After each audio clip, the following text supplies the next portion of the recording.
गुढीपाडव्याच्या शुभ मुहूर्तावर बालाजी होलसेल साडी डेपो घेऊन आलाय हजारो साड्यांचं कलेक्शन। सहावार, नऊवार, शालू, Paithani, designer sari, silk sari, catalogue sari, Banarasi sari, shooting shirting, leggings, top, kurtis इत्यादी उपलब्ध। तसेच प्रिंटेड व कॉटन 1000 रुपयात 5 साड्या, 1000 रुपयात 3 साड्या, फॅन्सी, काठपदर व प्रिंट, 1200 रुपयांमध्ये 2 पैठणी व कॉटन साड्या।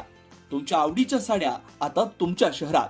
ठिकाण अनुजय कॉम्प्लेक्स, डांगे शाळेसमोर, राहता। मोबाईल क्रमांक 83 72 42 1460। वास्तविकता ही जी पाहायला मिळाली आणि जी मी ऐकायला मिळाली, अजून फार मोठ्या प्रमाणात त्या विस्तार आपल्या मतदारसंघामध्ये आहे, राहत्या तालुक्यामध्ये आहे, शिर्डीपुरतंच मर्यादित न राहता साकुरीमध्ये आहे।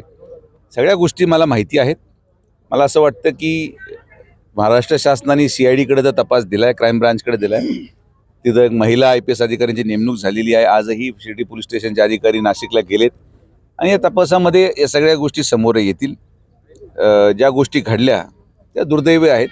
माझं व्यक्तिशः कधी संभाषण किंबहुना माझी काही भेट नाही, किंबहुना मी गेलेलो नाही, पण जे काही प्रकार झालेला आहे आणि जो समोर आला आहे त्यामध्ये तुम्ही उल्लेखित केलं शिर्डी, तर शिर्डीमध्ये हा एका परिवारापुरता मर्यादित विषय नाही आहे। अनेक नामांकित लोक महाराष्ट्रामधले, तालुक्यामधले या सगळ्या प्रक्रियेमध्ये असू शकतील असं प्रथमदर्शनी अहवाल सांगतो। पण पोलिसांचा तपास चालू आहे, त्या तपासावर पूर्ण झाल्यावरच पोलिसच त्याच्या बाबतीत खुलासा करतील असं माझं व्यक्तिगत मत आहे। त्यावर मी बोलणं जरी मला माहीत असेल तरी ते संयुक्तिक राहणार नाही। ते मालमत्तीचं सगळं उत्पन्नाचं साधन आणि किंबहुना ती प्रक्रिया कशी राबवली जायची, मला वाटतं पोलीस जेव्हा तपास, आता एक पोलीस कोठडी मिळालेली आहे, पोलीस तपासामध्ये या सगळ्या गोष्टी समोर येतील आणि आपल्या तालुक्यामधून जर कोणी त्यामध्ये सहभागी असेल ते नावं पण लवकर समोर येतील।